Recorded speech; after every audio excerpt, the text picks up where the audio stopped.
Ground zero पर एक बहुत बड़ी टीम हमारे साथ मौजूद है जो कि विस्तार से पूरी कवरेज करते हुए आपको हर पोलिंग बूथ की एक जानकारी और तस्वीर के साथ पूरी जानकारी आपको अपडेट कराई जा रही है।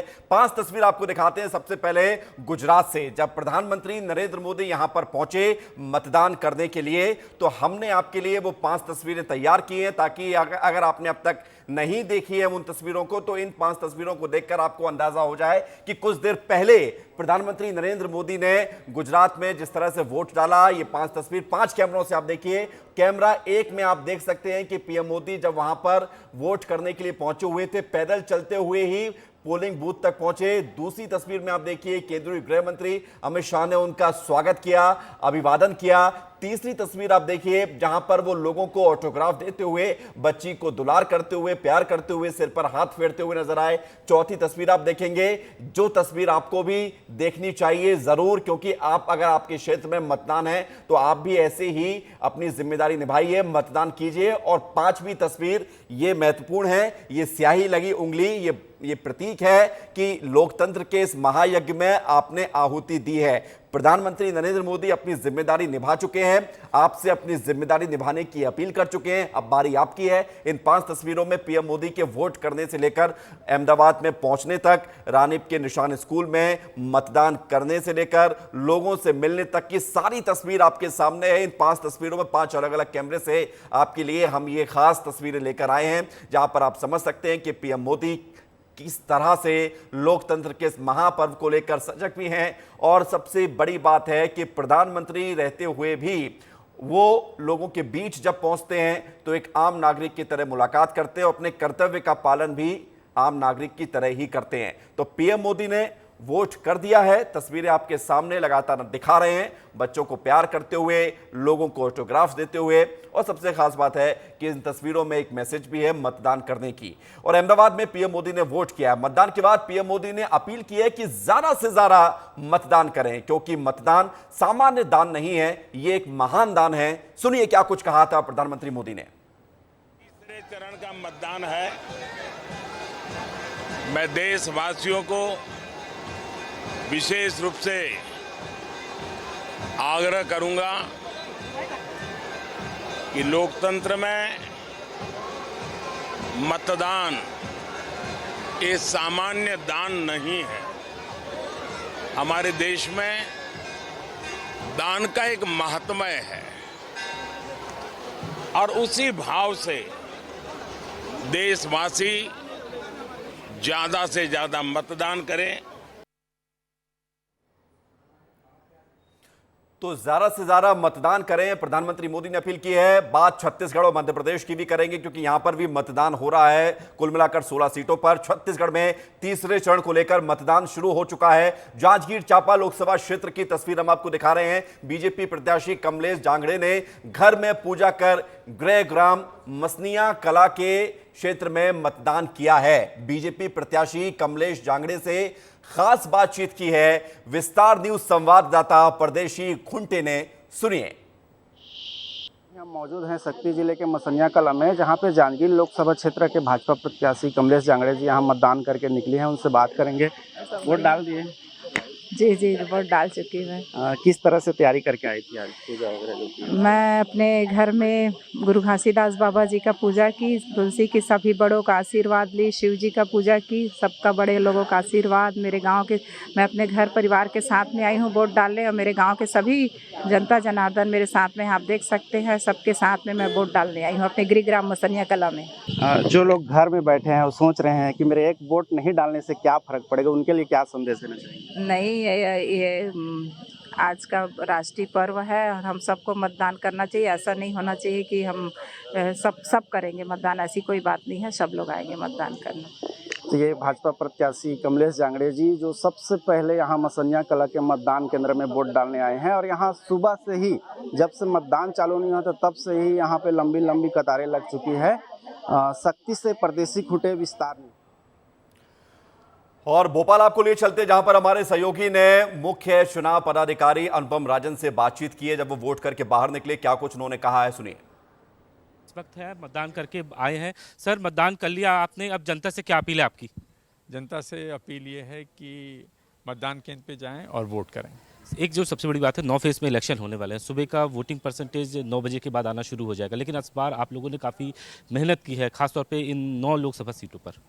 हाँ, लगातार प्रयास है इस बात के लिए कि अधिक से अधिक वोटिंग हो। मतदाताओं को जागरूक किया गया है, उनको इस बात के लिए प्रेरित किया गया है कि वो मतदान केंद्र पे आएँ और वोट करें। उम्मीद है कि हमें बेहतर परिणाम प्राप्त होंगे। पिछले 2 फेज के इलेक्शन हुए, शांतिपूर्ण मतदान हुए। इस बार जो तीसरा फेज है इसमें कई क्रिटिकल बूथ हैं। मुरैना एक सेंसिटिव एरिया है, यहाँ पे कैसी क्या सुरक्षा व्यवस्था के हिसाब से तैयारी रखी गई है? जो भी संवेदनशील मतदान केंद्र हैं, चाहे वो भिंड मुरैना हो या दीगर जहाँ भी हैं, सभी जगहों पे पुलिस की अच्छी व्यवस्था की गई है। चाक चौबंद व्यवस्था है और वेबकास्टिंग हो रही है, माइक्रो ऑब्जर्वर्स की व्यवस्था है। तो तमाम वो उपाय किए गए हैं जिसके माध्यम से सुनिश्चित किया जाए कि मतदान शांतिपूर्ण हो। गर्मी में किसी मेडिकल इमरजेंसी की अगर कोई बात आती है, इसके लिए क्या कुछ तैयारियां की गई है? नहीं, हर जगह पे दवाइयाँ, मेडिसिन किट्स हैं, दवाइयों की व्यवस्था है और मेडिकल टीमें मोबाइल के रूप में भी घूम रही हैं, ताकि अगर कहीं भी आवश्यकता होती है तो तत्काल वहाँ पहुँच करके मेडिकल सुविधा उपलब्ध कराई जाए। आयोग ने कंट्रोल रूम भी बनाया है जिसमें लगातार 24 घंटे मॉनिटरिंग भी आप कर रहे हैं? हाँ, लगातार मॉनिटरिंग की जा रही है, कई स्तरों पे मॉनिटरिंग की जा रही है। जो वेबकास्टिंग हो रही है उसको मॉनिटर किया जा रहा है। इसके अलावा भी जो हेल्पलाइन नंबर्स हैं वो काम कर रहे हैं। तो पूरी व्यवस्था है जिसके माध्यम से सुनिश्चित किया जा रहा है कि राज्य में मतदान शांतिपूर्वक हो। तीसरे फेज में वोटिंग परसेंटेज बढ़ने की उम्मीद? मैंने पहले भी कहा कि मुझे उम्मीद है कि अच्छे परिणाम प्राप्त होंगे। ये अनुपम राजन थे जो कह रहे थे कि तीसरे फेज में वोटिंग परसेंटेज बढ़ने की उम्मीद है। कैमरा पर्सन दीपक शर्मा के साथ विवेक पांडे, विस्तार न्यूज, भोपाल। तो हमारे सहयोगी विवेक पांडे बात कर रहे थे, वोटिंग परसेंटेज बढ़ने की उम्मीद जताई है। गुना से खबर है, गुना अशोकनगर से बीजेपी के प्रत्याशी ज्योतिरादित्य सिंधिया ने लोगों से मतदान करने की अपील की है। क्या कुछ कहा है, सुनिए।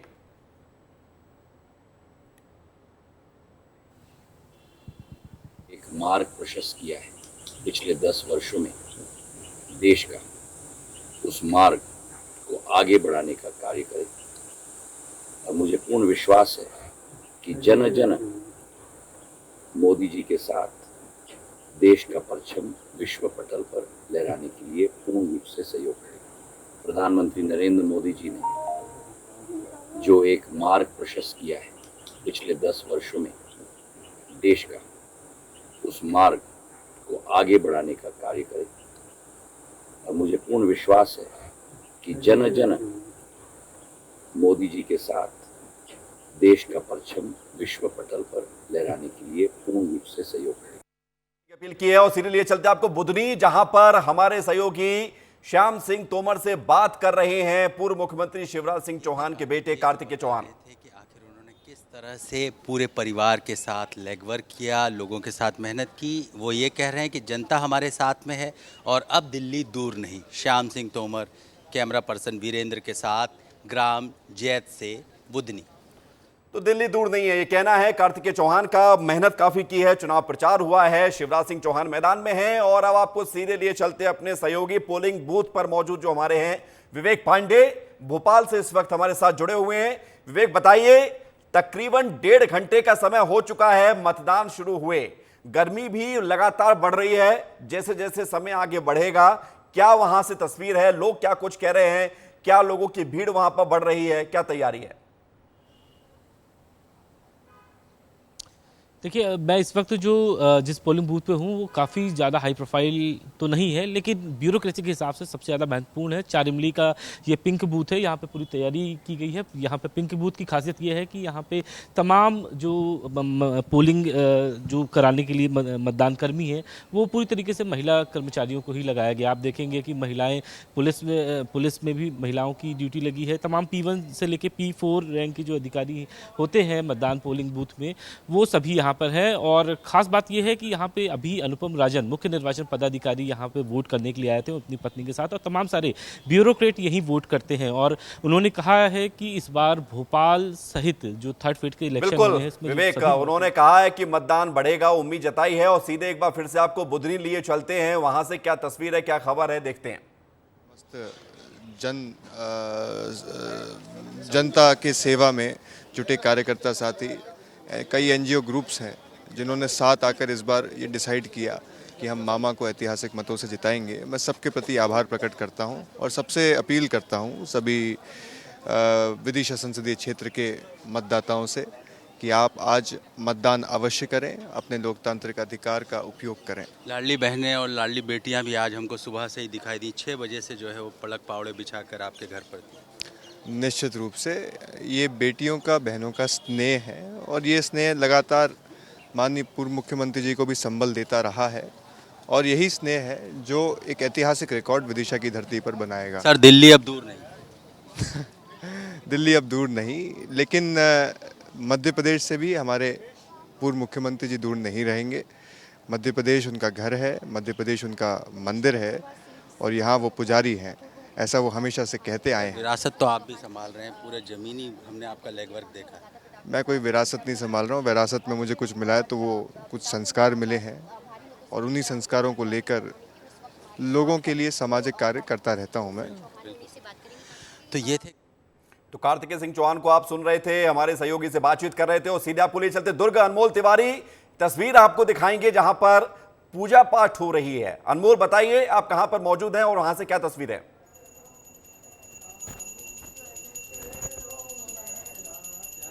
बिल्कुल विवेक, देखिए मैं दुर्ग में हूं और मैं कांग्रेस के जो प्रत्याशी हैं राजेंद्र साहू, उनके घर पर पहुंच गया हूं और आप देखिए नज़ारा कुछ इस तरह का है कि सुबह का समय है, मतदान देने जाने वाले हैं राजेंद्र साहू, लेकिन उससे पहले सब परिवार वो पूजा पाठ कर रहे हैं। देखिए ये आम तौर पर जैसे हम लोग पूजा पाठ करते हैं एक सामान्य रूप से अपने घरों में, जहाँ एक छोटा सा मंदिर बनाया हुआ होता है, वहाँ भगवान की तस्वीर लगाई रहती है, ठीक इसी तरह जो है राजेंद्र साहू के घर पर भी जो है एक छोटा सा कॉर्नर है जहां पर मंदिर बनाया गया है और राजेंद्र साहू देखिए खुद उनके साथ जो उनका पूरा परिवार, उनकी बेटी उनके साथ खड़ी होकर आरती कर रही है, उनके जो बेटे हैं वो उनके साथ खड़े हैं। तो इस तरीके से देखिए जो प्रत्याशी होते हैं मतदान देने से पहले पूजा पाठ करते हैं, भगवान की आराधना करते हैं, क्योंकि आज बहुत ही महत्वपूर्ण दिन होता है उनके लिए, बहुत विशेष दिन होता है, क्योंकि आज उनकी जो किस्मत है वो ईवीएम में कैद हो जाएगी।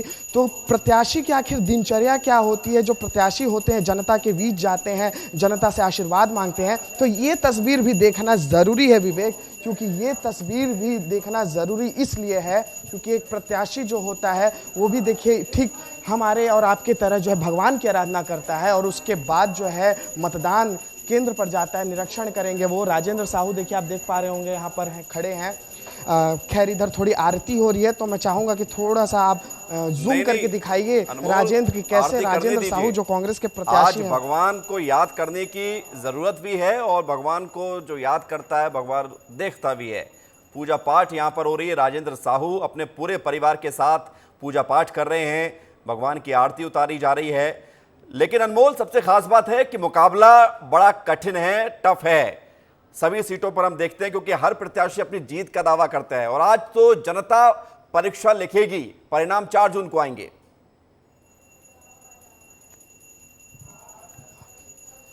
बिल्कुल बिल्कुल विवेक, बहुत सही बात कहा आपने। परीक्षा बहुत कठिन है और परीक्षा में उतरने से पहले जैसे हम जो विद्यार्थी होते हैं भगवान का आशीर्वाद लेते हैं, ठीक उसी तरह जो प्रत्याशी हैं वो भी भगवान का आशीर्वाद लेने में लगे हुए हैं। और देखिए अगर दुर्ग लोकसभा सीट की बात करें तो काफ़ी दिलचस्प मुकाबला है, क्योंकि यहाँ से राजेंद्र साहू जो हैं कांग्रेस के पहली बार चुनावी मैदान में है, कांग्रेस से जिला सहकारी बैंक के अध्यक्ष रहे हैं और खासकर भूपेश बघेल जो पूर्व मुख्यमंत्री हैं उनके करीबी माने जाते हैं। यही वजह है कि कांग्रेस पार्टी ने इन पर भरोसा जताया है। वहीं अगर मैं इनके प्रतिद्वंदी की बात करूं तो जो विजय बघेल हैं जो 2019 में सांसद चुनकर आए थे, भाजपा ने फिर से उन पर एक बार भरोसा जताया है। विधानसभा चुनाव में भी भाजपा ने उन्हें मैदान में उतारा था, लेकिन भूपेश बघेल के सामने पाटन विधानसभा सीट से उन्हें हार का सामना करना पड़ा था।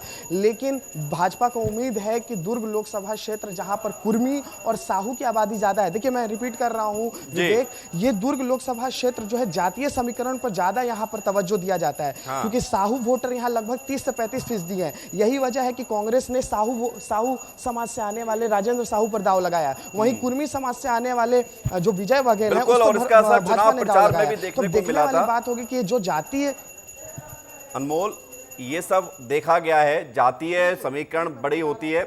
लेकिन अनमोल एक बात बताइए कि अभी इसके बाद क्या राजेंद्र साहू वहां पर वोट डालने जाएंगे, लोगों के बीच जाएंगे? क्योंकि आज तो परीक्षा लिखी जा रही है, भगवान से आशीर्वाद लिया जा रहा है, आरती उतारी जा रही है। राजेंद्र साहू क्या लोगों के बीच जाएंगे, ऐसी कोई खबर है?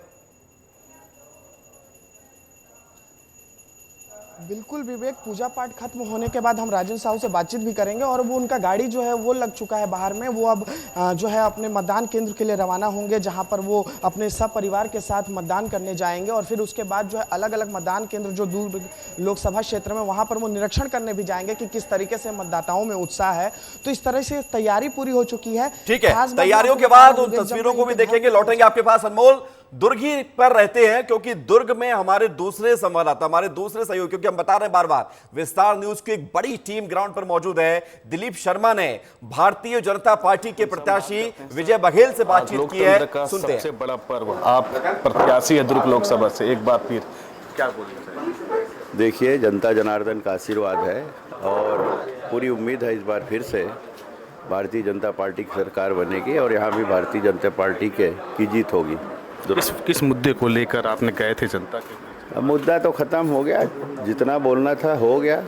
जनता जनार्दन के मन में है क्या बातें हैं, देश हित राष्ट्र हित की बात है और सबके मन में यही भाव है कि देश को आगे बढ़ाना है, राष्ट्र को आगे बढ़ाना है।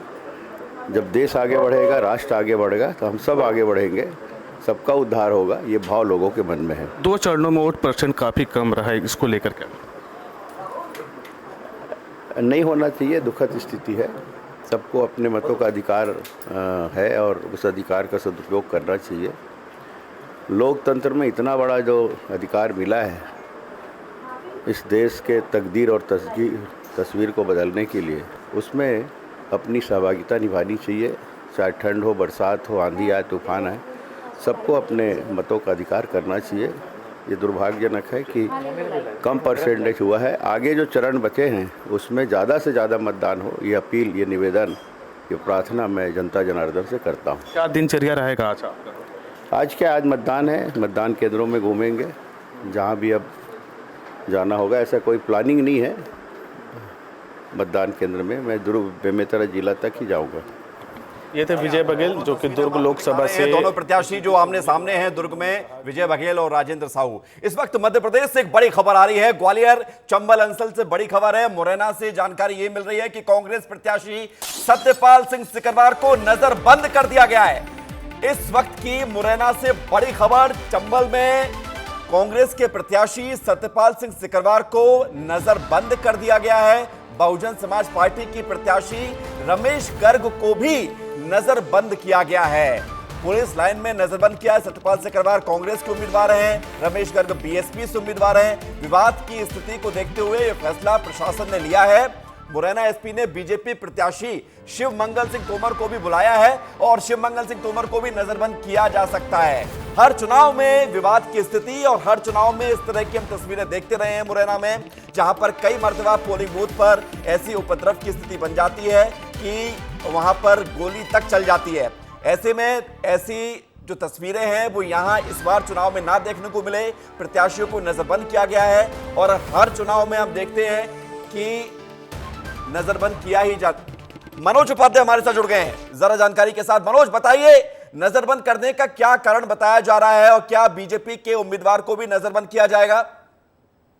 जी, तीनों प्रत्याशियों को नजरबंद किया गया है और वहीं पुलिस अधीक्षक का साफ कहना है कि ये एक रूटीन प्रक्रिया है, जिससे ये फील्ड में अगर कोई दंगा फसाद होते हैं तो एक दूसरे पर आरोप नहीं लगे। इसलिए तीनों ये अपनी मर्जी से प्रत्याशी आए हुए हैं और पुलिस अवरक्षा में है और पुलिस इनकी देख वो कर रही है। जो भी जो मनोज, जरा बताइए, नजरबंद में क्या क्या होता है? क्या इनके पास मोबाइल रहता है? क्या इनके पास लोग जा पाते हैं, नहीं जा पाते? नजरबंद क्या होता है, जरा बताइए लोगों को।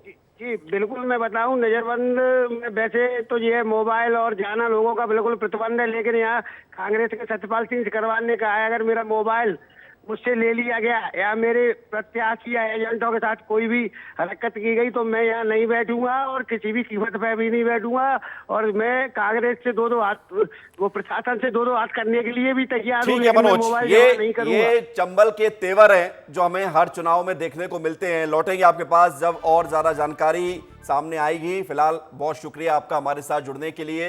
लेकिन सबसे बड़ी बात यह है कि लगातार हम आपको एक एक तस्वीर और एक एक खबर बता रहे हैं। हम भोपाल चलते हैं, विवेक पांडे हमारे साथ बने हुए हैं। विवेक, बताइए, भोपाल में 23 लाख से ज्यादा मतदाता कितनी संख्या में निकल रहा है? क्या वहां पर लोगों का रिस्पांस मिल रहा है वोटिंग को लेकर, या छुट्टी मना रहे हैं लोग भोपाल में? देखिए विवेक, भोपाल का वोटिंग टर्नआउट परसेंट देखा जाए तो 2014 का देखा जाए, 19 का देखा जाए तो लगातार ग्राफ बढ़ा है और 24 में भी प्रशासन की यही उम्मीद है कि इस बार भी भोपाल का परसेंटेज बढ़ेगा। और सुबह से ही जो तमाम लोग थे मॉर्निंग वॉक पे निकले थे तो उन्होंने अपना आईडी कार्ड अपने साथ रखा था, वोटर आईडी साथ रखा था, यानी कि वो मतदान करने के लिए पहुँच गए। मैं दीपक से कहूँगा, दीपक तस्वीर दिखाइए कि यहाँ पे पोलिंग बूथ है और यहाँ पे तमाम आप देखेंगे कि वोटर्स यहाँ पे लाइन लगा के यहाँ पे मौजूद है और ये खास तरीके का एक पिंक बूथ बनाया गया था। और अब वोटर से बात करते हैं। आप लोग वोट करने के लिए सुबह से ही लाइन में, पहले मतदान जरूरी है? जी सर, पहले मतदान जरूरी है जी। आप कितने बजे से खड़े हैं और वोट करने के लिए? अभी थोड़ी देर पहले सर। तो ये आप देखेंगे तमाम सारे लोग हैं यहाँ वोट करने के लिए आए हुए हैं। आप भी वोट करने के लिए आए हैं, सारा काम सुबह का छोड़ दिया है, मॉर्निंग वॉक के बाद सीधे वॉक? सीधे वॉक। ये वोट यंग वोटर्स भी हैं यहाँ पे, आप वोट करने के लिए पहुँचे हैं। कैसे देखते हैं इस वोट की, क्या अहमियत है? लोगों को सबसे ज़्यादा वोट करना चाहिए, आप कैसे युवाओं को प्रेरित करेंगे? हमारा कंट्रीब्यूशन देश के लिए बहुत ज़रूरी है, तो वोट ज़रूरी है हमारा। तो ये आप देखेंगे कि इनका कंट्रीब्यूशन जरूरी है और उनका सबसे पहला अधिकार वोट है, इसलिए वो वोट करने के लिए पहुंचे हैं। और ये तमाम तस्वीरें ये सिर्फ ना एक बूथ की है बल्कि बिल्कुल शहर में विवेक, जो उम्मीद यही है कि वोटिंग का प्रतिशत बढ़ेगा। लौटेंगे आपके पास, क्योंकि हम लगातार एक एक जगह जा रहे हैं, मध्य प्रदेश, छत्तीसगढ़ और देश के बाकी हिस्सों से जो तस्वीरें निकलकर सामने आ रही हैं, हम आपको हर एक तस्वीर पहुंचा रहे हैं। और छत्तीसगढ़ फिर से चलते हैं दुर्ग में, जहां पर अनमोल तिवारी हमारे सहयोगी लगातार बने हुए हैं राजेंद्र साहू के घर पर, जो कुछ देर पहले पूजा पाठ कर रहे थे। अनमोल बताइए, पूजा पाठ खत्म हुई और अब राजेंद्र साहू क्या कुछ मीडिया से बात करने के लिए तैयार हैं?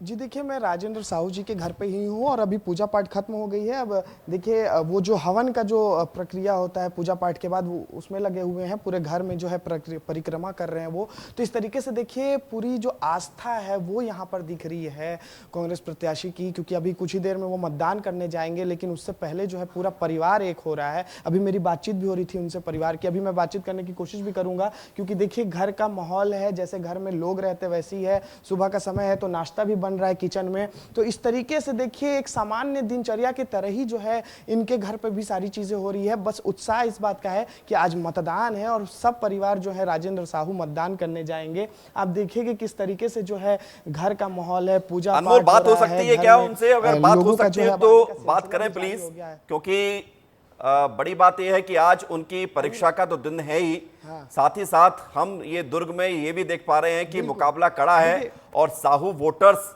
जहां अपना मन मना लेगा वहां पर परिणाम उसके फेवर में चला जाता है, क्योंकि 30 से 35% यहां पर साहू वोटर ही है। अनमोल बिल्कुल बिल्कुल, देखिए उनका देखिए पूरा परिवार जो है, ये देखिए यहाँ पूजा पाठ हो रहा था और ठीक बगल में जो है उनका पूरा परिवार मौजूद है। हम इनसे थोड़ी बातचीत करने की कोशिश करते हैं कि आज घर में क्या माहौल है, क्योंकि आज परीक्षा का दिन है। उनकी धर्मपत्नी हमारे साथ है। मैडम, आज क्या माहौल है, क्योंकि आज तो परीक्षा का दिन है, आप लोग पूरी तैयार हैं? मतलब आज वोट डालने जाएंगी ना अभी आप बताइए। हाँ, अभी जाएंगे। हाँ, तो आप लोगों से अपील भी कर दीजिए कि लोग वोट डालने जाएं। कितना ज़रूरी है वोट डालना? वोट डाल मतलब आप सभी से मैं आप सभी को प्रणाम करती हूँ। आप सभी से निवेदन करती हूँ कि आप सभी वोट डालें और अपना मतदान करें। और बिल्कुल बिल्कुल, तो देखिए इस तरीके से जो पूरा परिवार जो है यहाँ पर खड़ा है, पूरा परिवार जो है आज मतदान करने जाएंगे। उनकी बेटी भी हमारे साथ है। आप भी अभी पूजा पाठ कर रही थी पापा के साथ। कितना बड़ा दिन है आज आप लोग के लिए? सबसे पहले तो जय जोहार, जय छत्तीसगढ़। आज बहुत बड़ा दिन है और मैं आप सभी लोगों से निवेदन करूँगी कि मेरे पिताजी को वोट करें और भारी मतों से विजयी बनाएं। और आज सभी आप लोग बहुत बड़ा रोल प्ले करोगे आज के दिन। जितने भी युवा है, जितने भी बड़े लोग हैं, सब अपना टाइम निकाल के ज़रूर वोट देने जाइएगा। जय जोहार, जय छत्तीसगढ़। अच्छा, बहुत कम उम्र की लग रही है, फर्स्ट टाइम आपका वोट होगा क्या? हाँ, मेरा आज पहला वोट है और मैं अपने पिताजी को ही अपना पहला वोट दूंगी और काफ़ी अच्छा लग रहा है मुझे। तो देखिए एक बेटी जो अपने पिता को फर्स्ट टाइम वोट करने जा रही हैं और इनका जो है अभी जो है इनकी एज हुई है वोट डालने की और अब आज जो है ये मताधिकार का प्रयोग करेंगी। तो इस तरीके से देखिए पूरा खुशनुमा माहौल है, बिल्कुल खुशनुमा माहौल है और परिवार के लोग खुश हैं। पूजा पाठ हो चुकी है, यहाँ पर मतदान करने के लिए जाएंगे और एक बेटी के लिए भी बड़ा दिन है क्योंकि पहला वोट है और पहला वोट जैसा कि वो खुलासा कर चुकी हैं। हालांकि ये खुलासे आज किए नहीं जाते हैं, लेकिन पिताजी अगर सामने मैदान में हो तो फिर खुलकर कहने में क्या हर्ज है। हम चलते हैं सीधे मैनपुरी। उत्तर प्रदेश में भी 10 लोकसभा सीटों पर आज मतदान हो रहा है। मैनपुरी खास है क्योंकि अखिलेश यादव की पत्नी डिंपल यादव यहां पर उम्मीदवार हैं, लेकिन हम उनके पास चलेंगे मैनपुरी लेकर। लेकिन भोपाल के प्रत्याशी आलोक शर्मा क्या कुछ कह रहे हैं, जरा उनको सुन लेते हैं। माताएं बहनें घर से निकल गई, पहले मतदान बाद में जलपान। आज घर में तो चूल्हे भी नहीं जले, चाय तक नहीं बनी है, कई जगह के फ़ोन आ रहे हैं। माताएं बहनें मतदान केंद्र पे पहुंच गई और ज़बरदस्त बड़ी लंबी लंबी लाइनें मतदान केंद्र के ऊपर देखी जा रही हैं। चुनौती मानते हैं, मेहनत तो आपने काफ़ी की है, लेकिन अब मतदान का दिन है, कुछ चुनौती मानते हैं आलोक शर्मा जी आप अरुण श्रीवास्तव से कांग्रेस के प्रत्याशी? देखिए, कांग्रेस हताशा और निराशा के दौर से गुजर रही है। कांग्रेस में कुछ बचा नहीं है। आज खुद देखिए, भोपाल लोकसभा में कई मतदान केंद्र ऐसे हैं जहाँ कांग्रेस के पास पोलिंग एजेंट तक बैठने के लिए नहीं मिला है। कई मतदान केंद्र पर जाकर देखिए, कांग्रेस की टेबलें तक नहीं लगी हुई हैं। निश्चित रूप से पूरा देश मोदी में है, पूरा भोपाल मोदी में है। भोपाल में मोदी मैजिक चल रही है, पूरा भोपाल राम में है। इस बार भोपाल की जनता जीत के सभी रिकॉर्डों को ध्वस्त करेगी। लोग वोट डालने जा रहे हैं, उनसे क्या अपील करना चाहेंगे? आपको वोट दे तो क्यों दे? मैं भोपाल का बेटा हूँ, भोपाल की गलियों में खेल कूद करके मैं बड़ा हुआ हूँ। भोपाल की जनता ने मुझे 2 बार पार्षद के रूप में अवसर दिया है। भोपाल की जनता ने मुझे महापौर के रूप में अवसर दिया है। मेरे विकास के कामों को देखा है। हमने भोपाल को स्वच्छता में देश में दूसरे नंबर पर लाए थे, देश की सबसे स्वच्छतम राजधानी बनाए, बड़े बड़े स्मार्ट रोड बनाए, फ्लाईओवर। जनता ने काम का आकलन जनता करेगी और भोपाल के बेटे को मुझे लगता है कि आशीर्वाद देगी और मुझे सांसद के रूप में आशीर्वाद मिलेगा। तो आने वाले समय में भोपाल के विकास का मैं रोड बना के जनता की सेवा करूंगा।